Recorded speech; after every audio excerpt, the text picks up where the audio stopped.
மத்தொன்னும் வேண்டாம் மனமேவதிரங்கர் கத்தினம் மேய்த்த கடலனுக்கு உத்த திருமாலை பாடும் சீ தொடரடி புடியும் பெருமானை எப்பொழுதும் பேசு.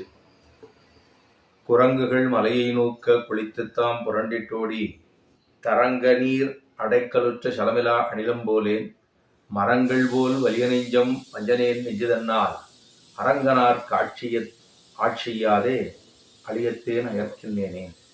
27வது பாசுரம் இன்றைய பாசுரம். பகவான் சொல்றாரா, யா விஸ்வக்ஷேன கருட இவர்களை போல நீரும் கைங்கரியங்கள் எல்லாம் பண்ணலாமே. ஏன்னா விலங்குகளா இருந்துட்டுன்னா பகவானுக்கு கைங்கரியம் பண்ண முடியாதோ இல்லையோ, அடிமை தொழில் செய்ய முடியாதோ இல்லையோ. அதுக்காகத்தான் நான் ஸ்ரீ ராமாவதாரத்திலே நானும் அவதாரம் பண்ணினேன். அப்ப நிறைய பேர் நமக்கு கைங்கரியம் பண்ணாலே, அந்த மாதிரி கைங்கரியம் பண்ணலாமே. ஏன்னா மேல பார்த்தோம்னா எம்பெருமான் தான் சேஷி, அவனிடத்துலதான் சேஷப்பட்டு கொண்டு கருட விஸ்வக்ஷேன எத்தனை பிரமுகர்கள் எல்லாரும் பெருமானுக்கு கைங்கரியம் பண்ணிருக்கா. இந்த மாதிரி கைங்கரியம் பண்ணலாமே. சரி, மேல 2 பாசுரத்துல இது முடியாது அது முடியாதுன்னு சொல்லிட்டீர். சரி, இதாவது கைங்கரியமாவது பண்ணலாமேன்னா எதை போல என்ன, அதுக்காகத்தான் நான் அவதாரம் பண்ணேன், ஸ்ரீ ராமாவதாரம் பண்ணேன். அப்ப நிறைய கைங்கரியங்கள் குரங்குகள் எல்லாம் இதெல்லாம் பண்ணிருக்கேன், அதை போல கைங்கரியம் பண்ணலாமே என்று கேட்க அதுவும் நம்மிடத்திலே இல்லை. என்ன ஆழ்வார் தெரிவிக்கிறாராம், அதைத்தான் இப்பாசுரத்திலே சொல்லுகிறார். மரங்கள் போல் வலிய நெஞ்சம், மரங்களை போல ரொம்ப வலிதாக இருக்கக்கூடிய நெஞ்சத்தை படைத்தவனாக உள்ளே. முதல்ல சொல்ற குரங்குகள் மலையை நோக்க. குரங்குகள்ங்கிறது பண்மையில இருக்கு, மலைங்கிறது ஒருமையில இருக்கு. அப்படின்னா குரங்குகள் நிறைய இருக்கு, மலை ரொம்ப குறைச்சலா இருக்கான். இப்ப குரங்குகள் மலையை நூக்க, ஏன்னா அது எடுத்துட்டு தூக்கன்னு சொல்லிருக்கலாமோ இல்லையோ. நூக்கன்னு எதுக்காக சொல்லுவாங்கன்னா அது என்ன ஒண்ணு தொட்டு பார்த்துட்டு போறதுதான். ஏன்னா குரங்கு நிறைய இருக்கு, வெறும் ஏதோ அருங்கிரம் பண்ற மாதிரி அப்படி தொட்டு போறதுதான். அதனால இது தூக்கிறதா, இது விடுற மாதிரி இருக்கிறது, உடனே அது பிடிச்சிட்டுதான். இப்போ எப்படி பள்ளிக்கூடத்துல வாத்தியார் அந்த பெரம் எடுத்துன்னு வா அப்படின்னு சொன்னா எல்லாரும் என்ன பண்ணணும், தான் அதை எடுத்துட்டு சொரூப ஞானம் பிறக்க வேணும், வாத்தியாருக்கு நான் ஒத்தாசை பண்ணணுங்கிறதுக்காக அந்த குழந்தைகள்லாம் என்ன பண்ணும், எல்லாம் ஓடி போகும். பள்ளிக்கூடத்தில் அந்த வகுப்புல யாருமே இருக்க மாட்டான், எல்லாரும் ஓடி போய் ஆளுக்கு ஒண்ணு தொட்டுட்டு வருவான். ஒத்த குச்சிய எல்லாம் ஒவ்வொருத்தரும் ஒரு பக்கம் தொட்டுட்டு வருவான். அதை போலதான் இப்போ பண்ணுதான் குரங்குகள் எல்லாம். குரங்குகள் மலையை நோக்க இதெல்லாம் பார்த்துட்டே இருக்கு.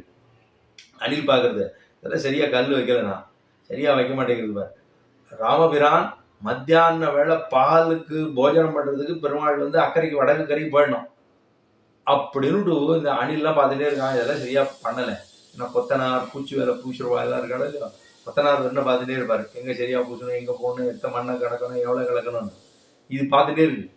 பார்த்துட்டே இருந்துட்டு குரங்குகள் மலையை நோக்க குளித்துத்தாம் புரண்டிட்டோடி செலவு. குளித்துத்தாம் புரண்டிட்டோடி இது பார்த்துதான் ராமகைங்கரியம் பண்ணும், அப்பதான் சொரூப நிறம் பெற வேணும். பார்த்துட்டே இருந்தது. இதெல்லாம் ரொம்ப மெதுவா போகுதுன்னா அப்படின்னுட்டு என்ன பண்ணித்தான், அணில் குரங்கு வேகமா போகுமா அணில் வேகமா போகுமா, அணில் நினைக்கிறதா இதெல்லாம் சரியாவே வேலை செய்யல, மச நின்று இருக்கு அப்படின்னுட்டு இடுக்கல் எல்லாம் சரியா மண்ணெல்லாம் போவே இல்லை அப்படின்னுட்டு பார்த்துட்டே இருந்தது. என்ன பண்ணா தடான்னு போய் தீர்த்தமாடிதான். குரங்குகள் மலையை நோக்க குளித்துத்தாம் புரண்டிட்டோடி, தனக்கும் பெருமாள் கைங்கரியம் பண்ணணுங்கிறது இருக்கோ இல்லையோ, அதனால குளித்து தாம் புரண்டிட்டோடி மண்ணுல போய் உருளுது. குளித்து தாம் புரண்டிட்டோடி அந்த இடவெளி கல் இருக்குன்னா கல்லுக்கு எடுக்கல இடம் இருக்கும் இல்லையோ, அந்த இடத்துல உதுக்குதான். அப்ப குளித்து தாம் புரண்டிட்டோடி தரங்க நீர் அடைக்கலுற்ற, நல்லா பொங்கி வருதோ இல்லையோ, வேகமா வருது. தரங்க நீர் அடைக்கலுற்ற, இந்த தீர்த்தம் வர்றது, இதை எடுத்து அந்த வேகம் பொங்கி வரக்கூடியதான காவிரி தீர்த்தத்துல, அதாவது அந்த கடல் பொங்கு நீர்னா வேகமா வருதோ இல்லையோ, அது அலையெல்லாம் வருதோ இல்லையோ, அதனால தரங்க நீர் அடைக்கலுற்ற, அதை அடைச்சுடணும், ஆழத்தை போட்டுடணும் அப்படின்னு தரங்க நீர் அடைக்கலுற்ற சலமிலா அணிலம் போலே. இந்த அணிலானது கபடமே இல்லையோ, அதுக்கு கள்ளம் கபடம் என்பது துளியும் இல்லாமல் பெருமானுக்கு கைங்கரியமே பண்ணணும், அடிமை தொழில் பெற வேணும், சொரூப நிறம் பெற வேணும் அப்படிங்கிற ஒரே காரணத்துக்கா எந்த ஒரு மனுஷன்னா நான் அத்தை பண்ணியா எனக்கு பேர் இருந்ததா, அது வந்ததா, இது வந்ததா, இதெல்லாம் ஒண்ணும் இல்லையோ இல்லை. அந்த கபடமே இல்லாமல் இருக்கக்கூடிய இந்த அணில்கள் எல்லாம் தரங்க நீர் அடைக்கருத்த சலமிலா அணிலம் போலே. அந்த அணில் மாதிரி கூட கைங்கரியம் பண்ணலே, அது பண்ணித்தேன், நம்மளால பண்ண முடிஞ்சுதா என்று தொடரடிப்படி ஆழ்வார் சொல்றது மாதிரி சலமிலா அணிலம் போலே. மேலே சொன்னா என்னோட மனசு எப்படி இருக்கு தெரியுமா? மரங்கள் போல் வலிய நெஞ்சம். மரங்களை போல, இரும்பு போல் வலிய நெஞ்சம்னு கீழே. மரங்கள்னா மரங்கள் கூட வைரம் பாஞ்ச கட்டைன்னு சொல்றா தெரியுமா? அப்படின்னா ரொம்ப கடினமா இருக்கும், அப்படியே முருண்டு போய் கிடக்கும், உள்ளுக்குள்ளே முறுக்கு இருக்கும். அது ரம்பத்தை போட்டு அறுக்கிற போது கூட ரொம்ப சிரமமா இருக்கும், ரம்பமே சமயத்தில் உடஞ்சி போடும். இன்னும் இரும்பு வலிமை உள்ளதா மரம் வலிமை உள்ளதான்னு பார்த்தா மரம் வலிதா இருந்துருதோ இல்லையோ.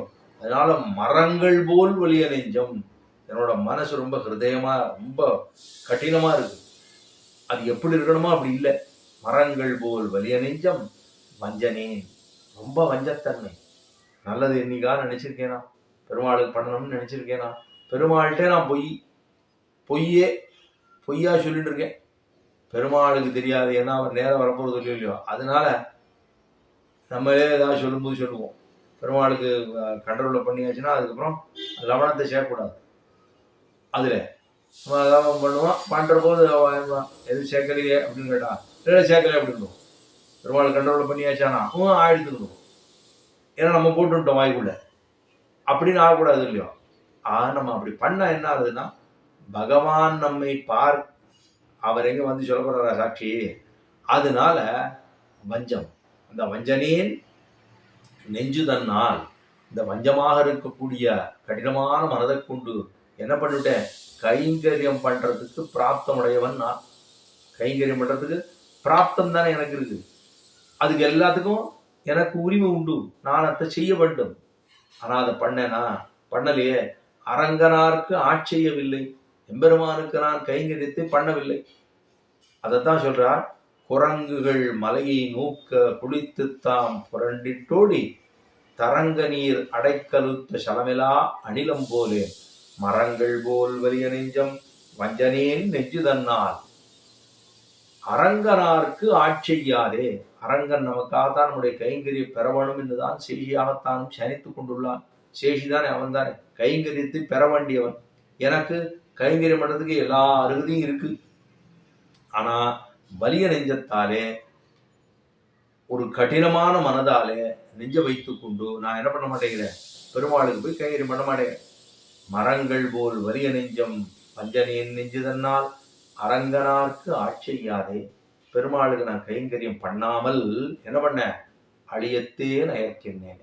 இதுக்கு எல்லாத்துக்கும் அழியத்தேன் அப்படின்னா, நான் எனக்கு இதெல்லாம் உரிமை இருக்கு. ஆனா உரிமை இருந்தாலுமே கூட அது எல்லாத்துக்கும் பண்றதுக்கு எனக்கு அருகதை இருக்கு, பிராப்தம் இருக்கு. ஆனா பண்ணல. அழியத்தேன் அயற்கின்றேனே, அதை நான் பண்ணாம இருக்கிறேனே. அப்படி இருக்கலாமா? இருக்கக்கூடாது இல்லையோ. அதைத்தான் இந்த பாசுரத்தால இப்படி எம்பெருமான் விலங்குகளாக இருந்தாலும் கைங்கரித்தப்பட்டு சுரூப நிறம் பெறலாமே என்பதற்காகத்தான் நான் பண்ணேன். அது மாதிரி கைங்கரம் பண்ணாமே ஆழீர் என்று கேட்க அதுவும் நம்மளாலே முடியாது. ஏன்னா வலிதாக இருக்கக்கூடிய நெஞ்சத்தை படைத்தவனாக இருக்கின்றபடினாலே அதுவும் நம்மாலே ஆகாது. அப்படி சொல்லி சொல்றாரா ஆழ்வார். அதைத்தான் இப்பாசுரத்தாலே ஸ்ரீ ராமாவதாரத்தில் நடந்ததான சரித்திரங்கள், இந்த அணில்கள் எல்லாம் எத்தனை கைங்கரியம் பண்ணிது. அதுதான் ஒரு சிறு துளியா கைங்கரியம் அப்படிங்கிறது. எப்படி லக்ஷ்மண ஆழ்வான் பூரா அகம் சர்வங்கரிஷாமி என்று பண்ணாரு, அந்த மாதிரி கைங்கரியம் பண்ண வேணுமோ இல்லையோ. அது கூட அது அவனாவது ரொம்ப நாள் கூடவே இருந்து பண்ணிட்டே இருந்தார். நம்ம அப்பொழுதுக்கு அப்பொழுது அப்படிங்கிற கைங்கரியம் கூட பண்ணாமல் நெஞ்சத்தை ரொம்ப கொடூரமாக கடினமாக வைத்துக் கொண்டிருக்கிறேனே, இதனாலே என்ன பயன் என்று இப்பாசுரத்தாலே தெரிவிக்கிறார் எம்பெருமானார் திருவடிகளே சரணம். தொடரடிப்படியாழ்வார் திருவடிகளே சரணம்.